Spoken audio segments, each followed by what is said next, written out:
Hello everyone, welcome to Sakshi's Vidya Sadhana. इस video lecture में हम पढ़ेंगे क्लास 6 जियोग्राफी का chapter 5 major domains of the अर्थ।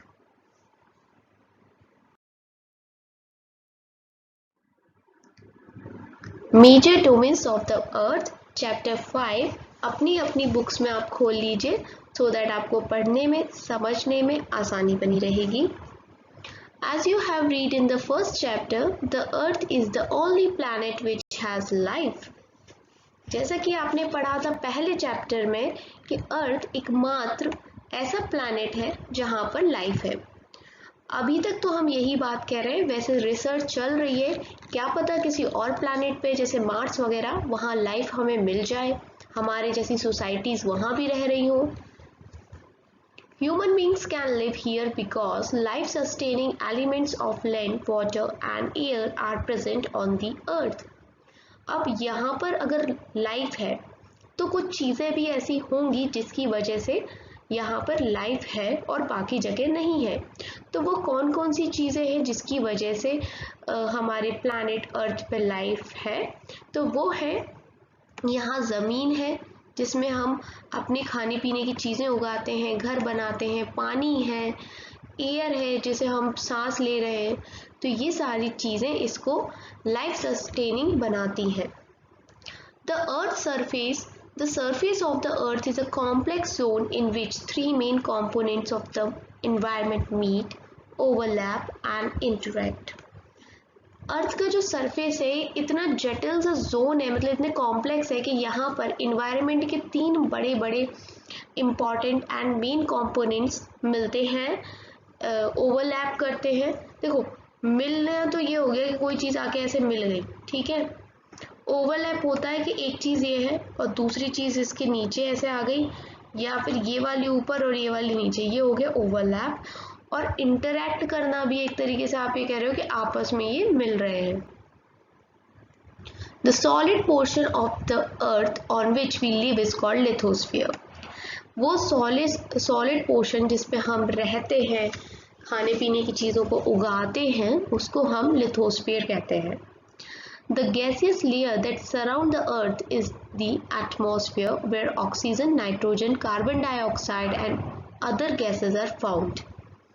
और वो गैस की लेयर जिसके अंदर हमें ऑक्सीजन, नाइट्रोजन, कार्बन डाइऑक्साइड और दूसरी इम्पॉर्टेंट गैसेस मिलती हैं, उसे हम एटमॉस्फेयर कहते हैं। ये हमारा अर्थ है। तो इस अर्थ के इर्द गिर्द आपको पता है एक एटमॉस्फेयर की लेयर बनी हुई है। जैसे ये अर्थ है ना, तो ऐसे इसके इर्द गिर्द ये इस पूरे इतने इतने रीजन में एक लेयर बनी हुई है एटमॉस्फेयर की, दिखती नहीं है, मतलब इस रीजन में क्या है, ये सारी गैसेस मौजूद है और इन गैसेस की वजह से भी लाइफ सस्टेन है हमारे अर्थ पर, क्योंकि ये सारी ही गैसेस बहुत ज़्यादा इम्पॉर्टेंट है। आगे देखो, एंड आगे क्या दिया हुआ है,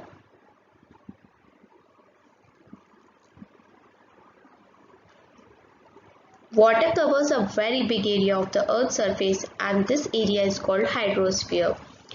वाटर, आपको तो पता ही है कि हमारे अर्थ पे कितना ज़्यादा पानी है और जो हिस्सा पानी से कवर है उसको हम क्या कहते हैं, उस हिस्से को हम कहते हैं hydrosphere. The hydrosphere comprises water in all it's form, that is ice, water and water vapour. Hydrosphere के अंदर हर तरह के पानी के वाटर के फॉर्म आएंगे, चाहे फिर वो बर्फ़ के फॉर्म में हो, आइस हो, वाटर हो, या फिर गैसियस फॉर्म में हो, वाटर वेपर के फॉर्म में। The biosphere is a narrow zone where we find land, water and air together which contain all forms of life. और बायोस्फीयर क्या होता है, एक ऐसा जोन जहाँ पर हमें ज़मीन भी मिले, पानी भी मिले और हवा भी मिले। जब ये तीनों चीज़ें साथ में हो जाएंगी तो वहाँ पर लाइफ होगी, ठीक है। इंसान तभी तो रह पाएगा जब उसके पास ज़मीन हो, पानी हो, हवा हो, और जब ये तीनों चीज़ें मिल जाएंगी तो ऐसी जगह जहाँ पर लाइफ हो उसे हम बायोस्फीयर बोलेंगे। आगे हम पढ़ेंगे लिथोस्फीयर के बारे में। उससे पहले हम ये देख लेते हैं कि ये भैया क्या बोल रहे हैं। ये किसी वर्ड का ओरिजिन बता रहे हैं हमें। ओरिजिन मतलब ये शब्द कहाँ से आया। In the Greek language lithos means stone and atmos means vapour, hudor means water and bios means life. Can you make word using the above. इसने बताया है कि ये जो लिथोस, हमने अभी लिथोस्फीयर पढ़ा, तो लिथोस मतलब स्टोन होता है, ठीक है। एटमॉस मीन्स होता है वेपर, हुडोर मीन्स होता है वाटर एंड बायोस मीन्स होता है लाइफ। अब ये आपसे पूछ रहे हैं कि आप इनको यूज करके कोई शब्द बना सकते हैं। तो कुछ शब्द तो अभी एक एक तो मैंने ही आपको बताया है, बना लीजिए। Lithosphere, atmosphere, hydrosphere and biosphere, बन गए शब्द। अब हम पहले किस किस एक एक करके सबके बारे में पढ़ेंगे। तो फर्स्ट जो हम पढ़ेंगे दैट इज लिथोस्फीयर। तो लिथोस्फीयर क्या होता है। The solid portion of the earth is called lithosphere. It comprises the rock of the earth crust and thin layers of the soil that contain nutrient elements which sustain organisms. देखो ये क्या है, अर्थ है। अर्थ की जो ऊपर की सतह है, जमीन जिसमें आप घर बना रहे हो, रह रहे हो, रॉकी सा रॉकी है ना, मतलब पत्थर है, चट्टाने हैं, इसी को तो हम लिथोस्फीयर कहते हैं। अब इसके ऊपर क्या क्या है, अर्थ का क्रस्ट है, और अर्थ के क्रस्ट में एक लेयर है सॉइल की, और उस सॉइल में वो सारे इंपॉर्टेंट न्यूट्रिएंट्स होते हैं जो कि लाइफ को सपोर्ट करते हैं। There are two main divisions of earth surface, और हम अर्थ सरफेस को दो प्रकार से डिवाइड कर सकते हैं। The large land masses are known as continent and the huge water bodies are called ocean basins. जैसे अर्थ है, अर्थ पे कुछ भाग कैसा है, जमीन का है, और कुछ भाग है पानी का। तो जो पानी वाला हिस्सा है हमें उसे ओशियन बेसिन कहते हैं, और जो हिस्से पे जमीन है उसे हम कॉन्टिनेंट कहते हैं। All the ocean of the world are connected with one another। और आपको ये बात याद रखनी है कि दुनिया में जितने भी ओशंस हैं वो सारे एक दूसरे से कनेक्टेड हैं। अब आपको मैं 2 मिनट बाद मैप दिखाऊंगी और उसमें ये चीज़ें हम सारी नोटिस करेंगे। The level of sea water remains the same everywhere. Elevation of land is measured from the level of sea, which is taken as 0।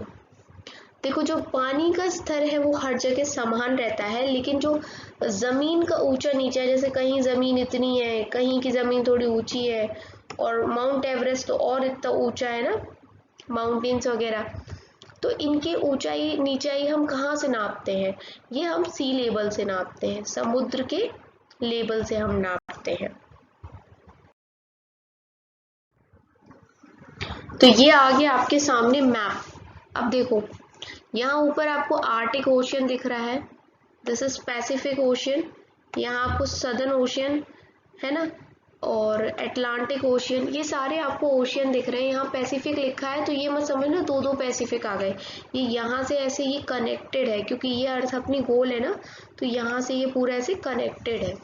अब ये समझ लो अर्थ को खोल के दिखाया गया है आपको, तो असल में अर्थ ऐसी तो है नहीं, गोल है ना, इसलिए इधर का पैसिफिक और उधर का पैसिफिक एक ही है, ये जुड़ा हुआ है पीछे से। तो अब आप ये बताओ कि अलग अलग नाम तो हैं ओशियंस के, लेकिन आपको कहीं से भी बाउंड्री दिखाई दे रही है? नहीं दिखाई दे रही, बस ब्लू ब्लू दिखाई दे रहा है, क्योंकि बाउंड्री है ही नहीं। ये इसलिए बोला गया है कि जो सारे ओशियंस हैं ये आपस में एक दूसरे से कनेक्टेड है।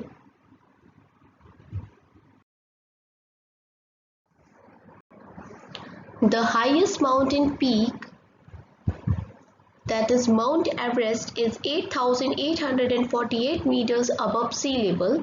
The greatest depth of 11,022 meters is recorded at Mariana Trench in Pacific Ocean. Could you imagine that depth of sea is much more than the highest point? तो देखिए पहले तो आप पीक समझिए कि पीक क्या होता है, बहुत लोगों को इसमें प्रॉब्लम रहता है। देखो माउंटेन्स कभी ऐसे होते हैं ना, बहुत सारे माउंटेन्स एक लाइन से बने हुए होते हैं, तो ये जो कलेक्शन ऑफ माउंटेन्स होते हैं एक साथ, ये जो आपको माउंटेन्स दिखाई दे रहे हैं, इनको हम कहते हैं रेंज, माउंटेन रेंज। और इनमें से जो सबसे ऊंचा होता है, जैसे ये है सबसे ऊंचा ये वाला, तो इसकी जो ऊंचाई है इसको हम सबसे ऊंचा मानेंगे। ये जो ऊपर की जगह है आपको सब माउंटेन्स में दिख रहा है, ये पीक कहलाती है। और जो माउंटेन सबसे ऊंचा होगा उसकी पीक भी सबसे ऊंची होगी। जिस प्रकार ये वाला माउंटेन सबसे ऊंचा है जिस पे मैंने एरो बनाया, तो ये हमारा माउंट एवरेस्ट हो गया। उसी प्रकार जैसे ये जो लाइन आपको दिख रही है, मैं कलर चेंज करती हूँ,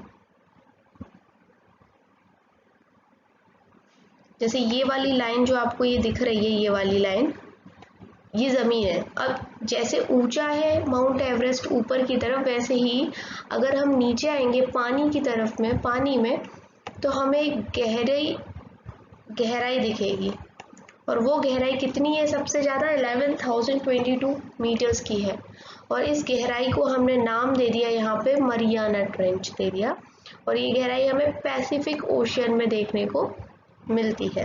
ठीक है, अब आप ये देखिए कि ये माउंट एवरेस्ट ऊपर में इतना है, और इस माउंट एवरेस्ट से भी ज़्यादा गहरी नीचे में मरियाना ट्रेंच है। क्यों? क्योंकि माउंट एवरेस्ट तो सिर्फ 8,000 समथिंग है, लेकिन मरियाना ट्रेंच है 11,000 समथिंग। तो ठीक है, आपको ये याद रखना है। अब हम देखेंगे दूसरी चीज़ जो आपको ड्यू नो में जानकारी दी जा रही है। Edmund Hillary and Tenzing Norgay, ये याद रखिए कि ये कहाँ के हैं। एडमंड हिलेरी है न्यूजीलैंड के, एंड टेंजिंग नोर्गे शेरपा है इंडिया के। ये पहले आदमी थे जिन्होंने माउंट एवरेस्ट पे क्लाइंब किया। कब किया था ये भी याद रखिए, 29 मई 1953 को किया था। मैं रिपीट कर दूंगी चीज़ों को। देखो क्या नाम है, Edmund Hillary New Zealand and Tenzing Norgay Sherpa ये इंडिया के हैं। ये पहले आदमी हैं जिन्होंने माउंट एवरेस्ट पे क्लाइंब किया था 29 मई 1953 को। अब उसके बाद जुनको तबाई जापान की है पहली वुमेन जिन्होंने 16 मई 1975 में ये काम किया था। ये विमेन में पहली है। जुनको तबाई जापान की है और इन्होंने किया था 16 मई 1975 को। उसके बाद जो पहली महिला इंडियन थी, जो पहली भारतीय महिला थी जिन्होंने हाईएस्ट पीक पे चढ़ाई की, वो थी बचेंद्री पाल, जिनका नाम आपने अपने बचपन से ही सुन लिया है जीके की बुक्स में। इन्होंने 23 मई 1984 में ये काम किया था। अब हम पढ़ने वाले हैं कॉन्टिनेंट्स के बारे में, और उससे पहले भी मैं आपको एक बार इस मैप में ये सारे कॉन्टिनेंट्स दिखाती चलूँगी पढ़ाई के साथ साथ, सो कोई दिक्कत नहीं होगी आपको। There are 7 major continents. Continents तो आप बचपन से ही पढ़ते आ रहे हैं। तो कितने कॉन्टिनेंट्स हैं? 7 है majorly. These are separated by large water bodies. देखिए 7 है, जैसे मान लीजिए नॉर्थ अमेरिका है, यहाँ ये साउथ अमेरिका है, तो इनके बीच में क्या है? पानी दिख रहा है इन सब के बीच में। These are separated by water bodies. अब ये कौन कौन से हैं? देखिए एशिया है, ये वाला, ये जो है जहाँ मेरा ये पेन चल रहा है, दिस इज एशिया। एशिया के बाद आपको क्या दिखाई दे रहा है? Europe and Africa. तो देखिए ये जो पर्पल कलर में है दिस इज यूरोप। उसके नीचे ये जो ग्रीन ग्रीन सा है this is Africa. And then ये है नॉर्थ अमेरिका, एंड ये है साउथ अमेरिका।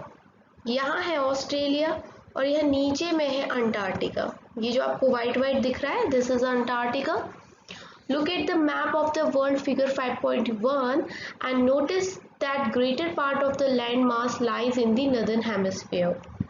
अब आपको क्या करना है कि एक बार इस मैप में देखिए, और मैं आपको पहले के जो चैप्टर्स थे उसमें हेमिस्फीयर्स के बारे में बता चुकी हूँ।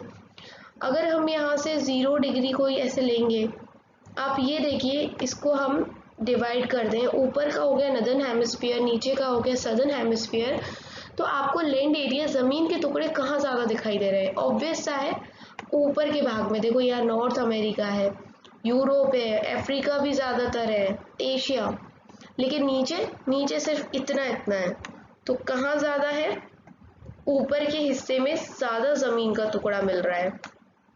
तो पहली चीज हमें पता चल गई कि नदर्न हेमिस्फीयर में ज्यादा जमीन के टुकड़े हैं, यानी कॉन्टिनेंट का ज्यादा एरिया नदर्न हेमिस्फीयर में देखने को मिलता है।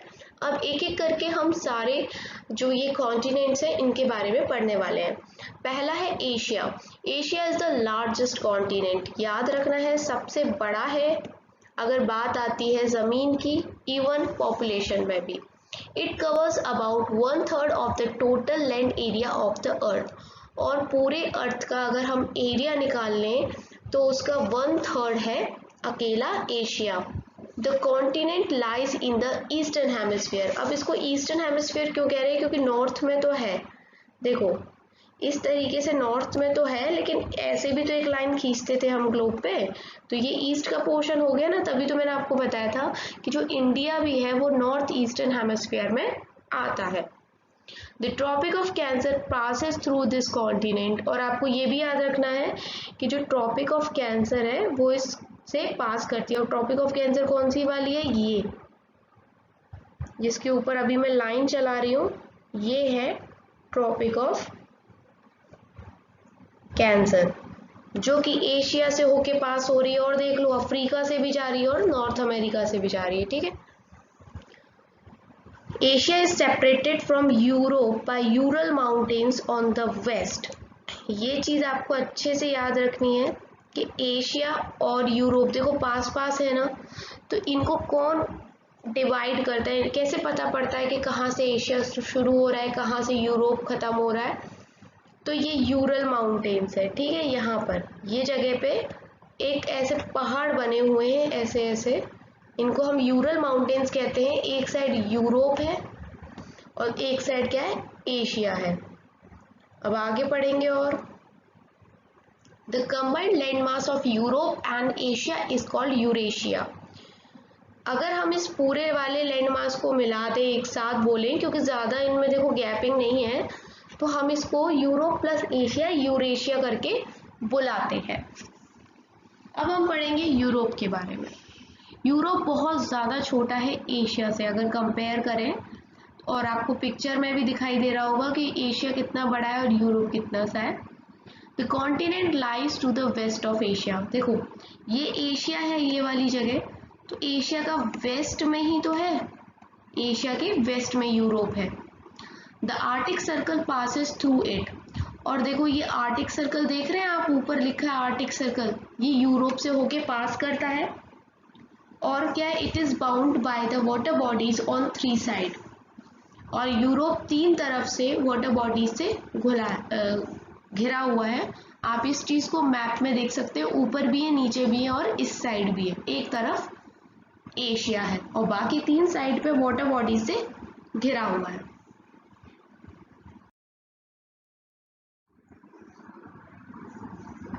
Africa is the second largest continent after Asia.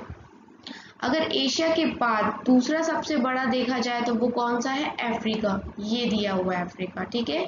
देखिए मेरा पैन कहाँ चल रहा है, ये दिस इज अफ्रीका।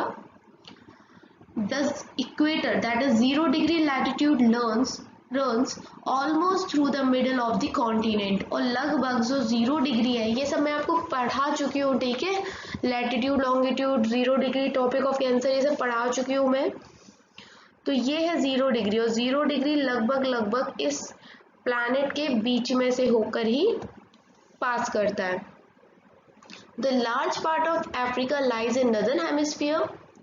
और ये भी बात हमने अभी थोड़ी देर पहले देखी थी कि जो बड़ा हिस्सा है वो देखो, ये इतना पूरा हिस्सा जो अफ्रीका का है वो नदर्न हेमिस्फीयर में रहता है, जिसको मैंने कलर किया। और बाकी ये छोटा सा हिस्सा है ये सदर्न हेमिस्फीयर में है। The tropic of Cancer, the equator and the tropic of Capricorn pass. देखो अफ्रीका एक ऐसा कॉन्टिनेंट है जिससे तीनों लैटिट्यूड्स पास करते हैं, whether it is tropic of capricorn और ट्रॉपिक ऑफ कैंसर और इक्वेटर, ये तीनों ही अफ्रीका से होते हुए पास करते हैं। अब हम किसके बारे में पढ़ने वाले हैं, अभी तो हम अफ्रीका के बारे में कुछ और भी चीज़ें जानेंगे, जैसे the Sahara desert, the world's largest hot desert, is located in Africa. जो दुनिया का सबसे बड़ा और गर्म डेजर्ट है वो अफ्रीका में है। अब मैंने ऐसा क्यों बोला गर्म डेजर्ट, क्योंकि आमतौर पे लोगों को ना ये कंफ्यूजन होता है, डेजर्ट सिर्फ गर्म ही नहीं होते, ठंडे डेजर्ट्स भी होते हैं, कोल्ड डेजर्ट्स भी होते हैं, इसलिए यहाँ पर स्पेसिफिकली लिखा हुआ है हॉट डेजर्ट। तो दुनिया का सबसे बड़ा हॉट डेजर्ट जिसका नाम है सहारा डेजर्ट, ये कहाँ पर है? अफ्रीका में है। The continent is bound on all sides by oceans and seas. Oceans and seas से चारों तरफ से घिरा हुआ है अफ्रीका, क्योंकि देखो यहाँ पूरे में ये पानी है, यहाँ भी पानी है, यहाँ भी पानी है, और यहाँ देखो ये पतली सी जगह है, यहाँ भी ये पानी ही है।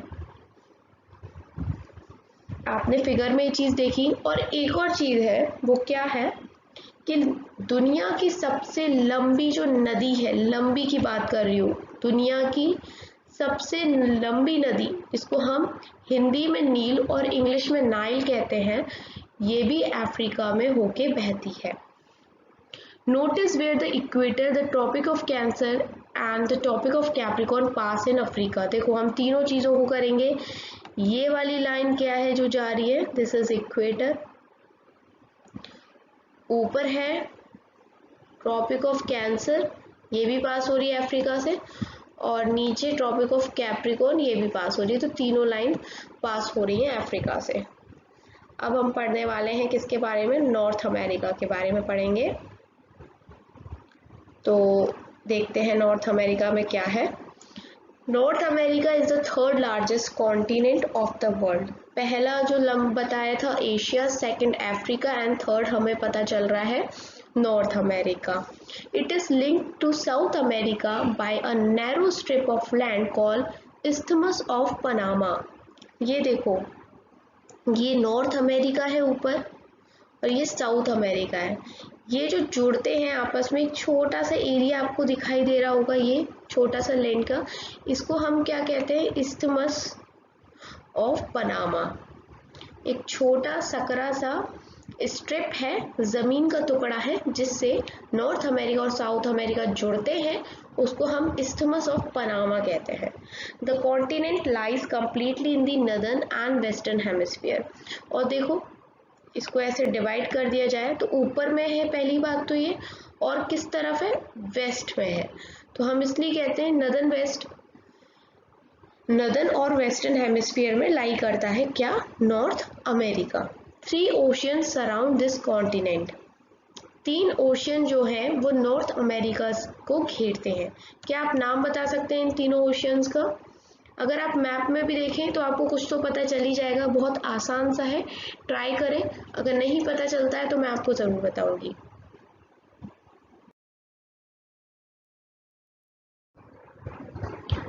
नॉर्थ अमेरिका के बाद अब बारी आती है साउथ अमेरिका की। साउथ अमेरिका सदर्न हेमिस्फीयर में है, जैसे कि इसका नाम है साउथ अमेरिका, क्योंकि ये सदर्न हेमिस्फीयर में लाई करता है। Which 2 oceans surround it on the east and west? तो आपको ये बताना है कि साउथ अमेरिका के ईस्ट में कौन सा ओशियन है एंड वेस्ट में कौन सा ओशियन है।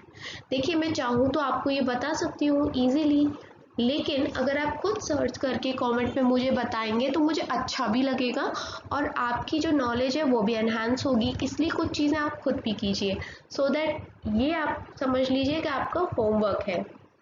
The Andes, world's longest mountain range, runs through its length from north to south. अब आपको क्या, देखो साउथ अमेरिका के बारे में खास बात क्या है कि पहली चीज़ क्या है कि वर्ल्ड की सबसे लंबी पर्वत श्रृंखला यानी कि माउंटेन रेंज, मैंने आपको बताया था ना ऐसे ऐसे करके होती हैं, तो ऐसे करके बहुत लंबी सी माउंटेन रेंज है जिसका नाम है एंडीज, जो कि साउथ अमेरिका कॉन्टिनेंट में है। और ये कैसे है? नॉर्थ टू साउथ है, इसलिए आमतौर पे जब भी हमसे कोई टीचर बोलता है कि पिक्चर बना दो, ड्राइंग बना दो, तो हम ऐसे ऐसे बनाते हैं ना पहाड़ों को, लेकिन ये इस तरह से नहीं है। तो साउथ से नॉर्थ या नॉर्थ टू साउथ के डायरेक्शन में, मतलब ऐसे है, नॉर्थ से साउथ के डायरेक्शन में एक लंबी सी श्रृंखला है वर्ल्ड लॉन्गेस्ट, इसको हम एंडीज कहते हैं। लेकिन याद रखिएगा रेंज लंबी है, ये कोई भी इनमें से माउंटेन इतना लंबा नहीं है जो माउंट एवरेस्ट से लंबा हो। सबसे लंबा पहाड़ मतलब जो ऊंची चोटी है वो माउंट एवरेस्ट है, जो कि एशिया कॉन्टिनेंट में है। इस चीज को याद रखिएगा, पहाड़ लंबे नहीं है, ये है बहुत सारे, ये अंतर आपको याद रखना है। South America has the world largest river that is Amazon. और आपको अब एक और चीज याद रखनी है कि अभी थोड़ी देर पहले मैंने आपको बताया था कि अफ्रीका में वर्ल्ड की सबसे लंबी नदी नाइल बहती है। तो वो लंबी है, मतलब यहाँ से शुरू हो रही है तो लंबी है, लंबी, ये होता है लंबी रिवर होना, ठीक है, ये है लंबी रिवर। लेकिन अगर लार्जेस्ट की बात की जाए, देखो वहां पर लॉन्गेस्ट लिखा था, आप अपनी बुक में देखना लॉन्गेस्ट, और यहाँ लार्जेस्ट है। लार्जेस्ट का मतलब ये है कि जैसे नाइल रिवर है, यहाँ से ये रिवर शुरू होती है, ये नाइल, और ये लंबी है, ये नाइल रिवर बनाई मैंने। लेकिन वहीं जो अमेजोन की नदी है वो कैसी है, वो भी मैं आपको बताती हूँ बना के, आपको फिर क्लियर हो जाएगा। ये है अमेजोन की रिवर।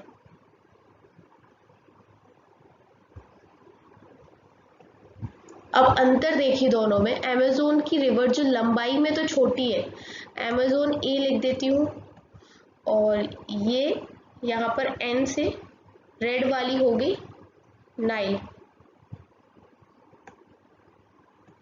तो जो अमेजोन की रिवर आप देख रहे हो ये लंबी नहीं है, कैसी है, छोटी है बट चौड़ी है। तो इसमें पानी बहुत ज़्यादा होगा क्योंकि ये चौड़ी है, इसलिए इसको लार्जेस्ट कह रहे हैं। और जो वहीं अगर आप ये पतली पतली रेड वाली जो आप ये देख रहे हो, रेड वाली ये पतली है, मतलब चौड़ाई में कम है लेकिन लंबी बहुत है, इसलिए हम इसको लॉन्गेस्ट कह रहे हैं। अब आपको क्लियर हो जाए कि जब भी आपसे लॉन्गेस्ट पूछे तो नाइल रिवर आएगा अफ्रीका में, और लार्जेस्ट पूछे तो अमेजोन रिवर आएगा साउथ अमेरिका में। और ये वही अमेजोन रिवर है जिसमें एनाकोंडास रहते हैं, मूवीज में आपने देखा होगा ना। अब हम पढ़ेंगे ऑस्ट्रेलिया कॉन्टिनेंट के बारे में। ये स्मॉलेस्ट कॉन्टिनेंट है पूरे सदर्न हेमिस्फीयर का, and it is surrounded on all sides by ocean and seas. और ये पूरी चारों तरफ से एक बहुत छोटा सा कॉन्टिनेंट है, और चारों तरफ से किससे घिरा हुआ है, ये ओशियन से या सीज से घिरा हुआ है। इसलिए हम इसको आइलैंड कॉन्टिनेंट भी कहते हैं, क्योंकि आइलैंड हर उस चीज को कहते हैं जो चारों तरफ से पानी से घिरी हुई हो। अब यहाँ पर कुछ और हमें जानकारी दी जा रही है, उसको हम देख लेते हैं। इस्थमस का भी नाम आया था, और मैंने आपको बताया था कि नॉर्थ अमेरिका और साउथ अमेरिका को जो एक छोटा सा लैंड का टुकड़ा जोड़ता है ज़मीन का, उसको हम इस्थमस ऑफ पनामा कहते हैं। तो ये इस्थमस क्या हो गया, पनामा तो चलो कोई जगह है, नाम है, बट इस्थमस क्या होता है? तो इस्थमस होता है एक narrow strip of land joining two land masses. देखो ये बहुत बड़ा जमीन का टुकड़ा है, ये भी बहुत बड़ा जमीन का टुकड़ा है, लेकिन इनको जोड़ रहा है एक पतला सा जमीन का टुकड़ा। तो इसी पतले से जमीन के टुकड़े को इस्थमस कहेंगे। जब दो बड़े बड़े जमीन के टुकड़ों को एक पतला सा या छोटा सा जमीन का टुकड़ा जोड़े तो उस छोटे से जमीन के टुकड़े को इस्थमस कहते हैं। और वहीं नॉर्थ अमेरिका और साउथ अमेरिका को जोड़ने वाले हिस्से को हम इस्थमस ऑफ पनामा कहते हैं, नाम दे दिया है। वैसे ही इसके अपोजिट में एक वर्ड है straight. A strait is a narrow passage of water connecting two large water bodies like seas and ocean। और स्ट्रेट क्या होता है? स्ट्रेट कनेक्ट करता है दो बड़ी बड़ी वाटर बॉडीज को, पानी के लाइक सी को या ओशियन को, बड़ी वाटर बॉडीज हैं। जब कोई छोटी वाटर बॉडी कनेक्ट करे तो उस छोटी वाटर बॉडी को हम स्ट्रेट कहेंगे, STRAIT, स्ट्रेट। और आपने यहाँ पर सुना होगा बचपन से पाक स्ट्रेट, पाक स्ट्रेट, जो श्रीलंका और इंडिया के बीच में हमें देखने को मिलती है। मैंने आंसर ही दे दिया, यहाँ पर लिखा था name the straight between India and Sri Lanka, तो इसका आंसर है पाक स्ट्रेट। वो पाक स्ट्रेट पानी की छोटी सी वाटर बॉडी है जो बड़ी दो वाटर बॉडीज को कनेक्ट करती है। चलो आपके लिए दूसरा क्वेश्चन देती हूँ, आप ये बताइए वाटर बॉडी जो पार्क स्ट्रेट है छोटी सी, वो किन दो बड़ी वाटर बॉडीज को कनेक्ट करती है। This is your work to do. ठीक है, अब आप मुझे ये बताइए।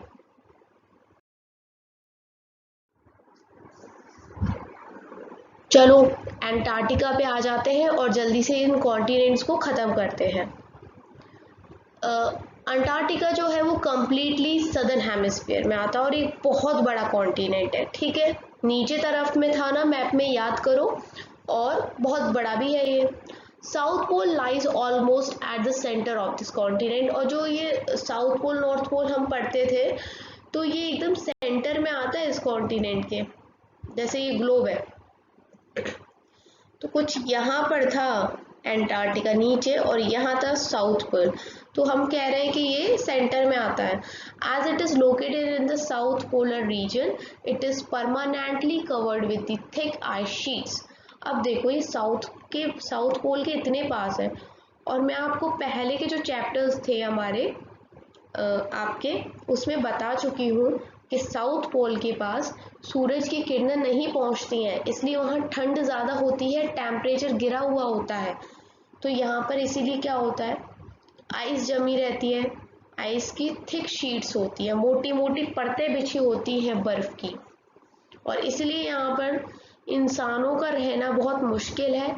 इसलिए यहाँ पर परमानेंट सेटलमेंट नहीं होता, बस रिसर्च वगैरह करने के लिए जो लोग हैं वो जाते हैं, बट परमानेंट नहीं रहते हैं। जैसे कि इंडिया के भी कुछ रिसर्च स्टेशंस हैं एंटार्क्टिका में, उनके नाम याद रखिए, दैट इज मैत्री एंड दक्षिण गंगोत्री। ये हमारे रिसर्च स्टेशंस हैं जहाँ पर रहते हैं साइंटिस्ट और रिसर्च करते हैं वहाँ के इन्वायरमेंट एंड क्लाइमेट के बारे में। अब आ रहा है हाइड्रोस्फीयर। अब हमें हाइड्रोस्फीयर देखना है। The earth is called the blue planet. सब जानते हैं इस बात को, अर्थ को ब्लू प्लैनेट कहते हैं। क्यों कहते हैं? क्योंकि more than 71% of the earth is covered with water. 50 नहीं, 71% से भी ज़्यादा हिस्सा अर्थ का पानी से घिरा हुआ है। तो इसलिए जब इसको एटमॉस्फेयर से देखो तो ये ब्लू ब्लू दिखता है बिकॉज ऑफ पानी, इसलिए इसको हम ब्लू प्लैनेट कहते हैं। और मात्र 29% जमीन है। Hydrosphere consist of water in all forms. अब हाइड्रोस्फीयर कह रहे हैं तो उसका मतलब सिर्फ ये नहीं है कि सिर्फ और सिर्फ पानी हो। पानी किसी भी फॉर्म में हो सकता है, चाहे बर्फ ही क्यों ना हो, वाटर वेपर्स क्यों ना हो। जहाँ भी हम पानी से रिलेटेड फॉर्म्स की बात करेंगे वो सब कुछ हाइड्रोस्फीयर में आएगा। As running water in oceans and rivers and in lakes, चाहे जो रनिंग बहता हुआ पानी हो ओशियंस का, रिवर्स का, झीलों का, या फिर ग्लेशियर्स की जमी हुई आइस हो, या फिर अंडरग्राउंड वाटर हो, है ना, आजकल सबके घरों में अंडरग्राउंड वाटर आता है, या फिर वाटर वेपर्स हो जो कि एटमॉस्फेयर में प्रेजेंट होते हैं, ये सभी के सभी हाइड्रोस्फीयर का हिस्सा है। More than 97% of Earth's water is found in the ocean. लेकिन जो जितना भी पानी है ना, 71% पानी, उसका 97% पानी जो है, एक बड़ा हिस्सा क्या है, ओशियंस के अंदर आता है। और जो ओशियंस का पानी होता है वो हम इंसानों के यूज़ करने लायक होता नहीं है। इसलिए तो पानी की कमी नहीं है, लेकिन शुद्ध पानी की कमी है जिसे हम पी सकते हैं। पानी तो बहुत है, पानी ही तो है पृथ्वी पर, पानी पानी ही है, लेकिन ये वो पानी नहीं है जो हम पी सकें। इसलिए कहते हैं कि पानी को हमें सेव करना चाहिए for future. A large proportion of the rest of the water is in the form of ice sheets and glaciers or underground water, and very small percentage is available as fresh water for human use. 97% तो फिर वही पानी हो गया जो बहुत नमकीन है, हम पी नहीं सकते, टू सॉल्टी 97%। बचा कुचा कुछ पानी ऐसा है जो आइस शीट्स है, ग्लेशियर्स है, तो वो भी हमें यूज़ करना काफ़ी मुश्किल है। बहुत ही छोटा सा हिस्सा है, बहुत छोटा हिस्सा जो फ्रेश वाटर है जिसे हम यूज़ कर सकते हैं।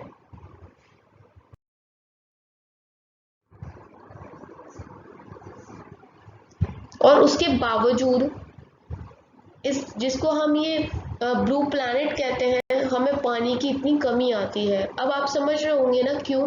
क्योंकि ब्लू प्लैनेट ये 71% की वजह से है, लेकिन वो जो 71% वाला पानी है उसे हम पी नहीं सकते, उससे हम यूज़ नहीं कर सकते, बिकॉज वो बहुत ज़्यादा सॉल्टी होता है। अब यहाँ देख लेते हैं ओशियंस के बारे में क्या जानकारी दे रहे हैं ये लोग। Oceans are the major part of hydrosphere, ठीक है, they are all interconnected.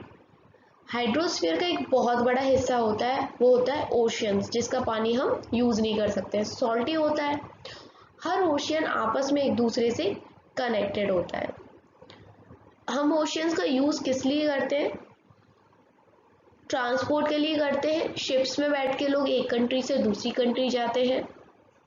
Ocean का जो पानी होता है ना, वो कभी भी स्थिर नहीं होता है, मतलब हिलता डुलता सा रहता है। The three chief movements of ocean waters are the waves, tides and ocean currents। अब देखो, आप लोग बहुत ज़्यादा सुनते हो ना, कभी सुनामी आ गया, कभी साइक्लोन, बहुत सारी बातें सुनते हो, तो ये सब ओशियन मूवमेंट्स की वजह से होता है। जो ओशियन में पानी में क्या होता है? मूवमेंट। अब 3 प्रकार के मूवमेंट होते हैं ओशियंस में, या तो वेव्स आएंगी, या तो टाइड्स आएंगी, या फिर ओशियन करंट आएंगे। ये 3 प्रकार के आपको याद रखने हैं, वेव्स, टाइड्स एंड करंट। 5 प्रकार के ओशियंस हैं हमारे यहाँ पर। Pacific Ocean, Atlantic Ocean, Indian Ocean, Southern Ocean and Arctic Ocean. इन पांचों के नाम आपको एकदम अच्छे से याद होना चाहिए। ये साइज के अकॉर्डिंग है। सबसे बड़ा और इवन डीपेस्ट भी पैसिफिक ओशियन ही होता है। डीपेस्ट से कुछ याद आया कि जमीन के अंदर सबसे गहरा पॉइंट मरियाना ट्रेंच लगभग 11,000 मीटर्स का, वो पैसिफिक ओशियन में ही तो था। Pacific is the largest ocean, सबसे बड़ा ओशियन है Pacific. It is spread over 1/3 of the अर्थ के लगभग 1/3 हिस्से में फैला हुआ है। और जैसा मैंने आपको मरियाना ट्रेंच का बताया, वो बात यहाँ पे लिखी हुई है कि सबसे गहरा जो पृथ्वी का सबसे गहरा पॉइंट जो है मरियाना ट्रेंच, वो पैसिफिक ओशियन में है। ये लगभग सर्कुलर है। शेप अगर देखा जाए पैसिफिक ओशियन का तो कैसा है? सर्कुलर है, circular. Asia, Australia, north and South America surround it. Look at the map and find out the location of the continents around the Pacific Ocean. काम करके दिखाइए। मैप में देखना है आपको कि पैसिफिक ओशन से के आसपास कौन से कॉन्टिनेंट्स हैं, ठीक है। Atlantic ocean is the second largest ocean. Pacific सबसे बड़ा है, उसके बाद कौन सा है? अटलांटिक ओशियन है।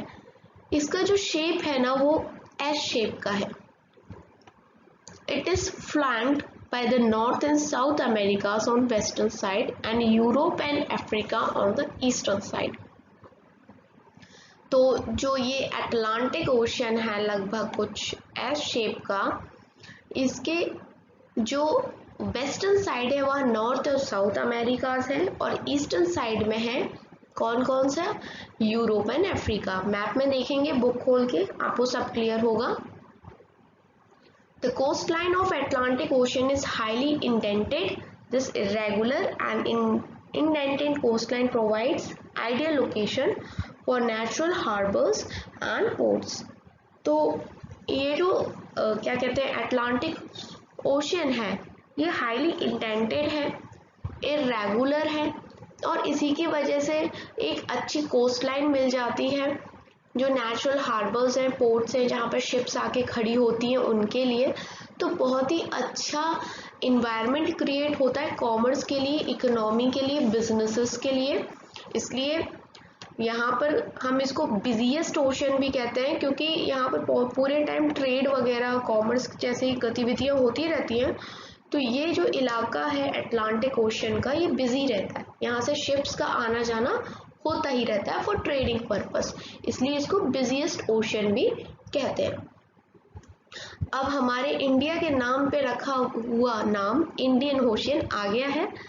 ये एकमात्र ऐसा ओशियन है जिसका नाम किसी कंट्री के पीछे रखा गया और वो कंट्री कोई और नहीं है, हमारा प्यारा भारत है। The shape of ocean is almost triangular. इसका कैसा शेप है इंडियन ओशियन का? लगभग ट्राइएंगुलर है, जैसे आपका समोसा होता है। In the north it is bound by Asia and in the west Africa and in the east Australia। आपको पता है ना, यहाँ ऊपर की तरफ एशिया थी, यहाँ पर हमारा ये इंडियन ओशियन है समोसे की तरह, और यहाँ पर क्या है, अफ्रीका था कुछ, और यहाँ पर नीचे में इस तरफ था Australia.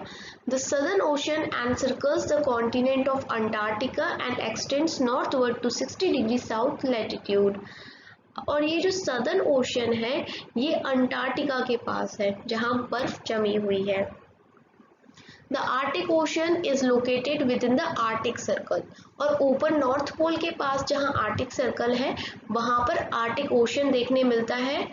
It is connected with Pacific Ocean by a narrow trench of shallow water known as Bering straight.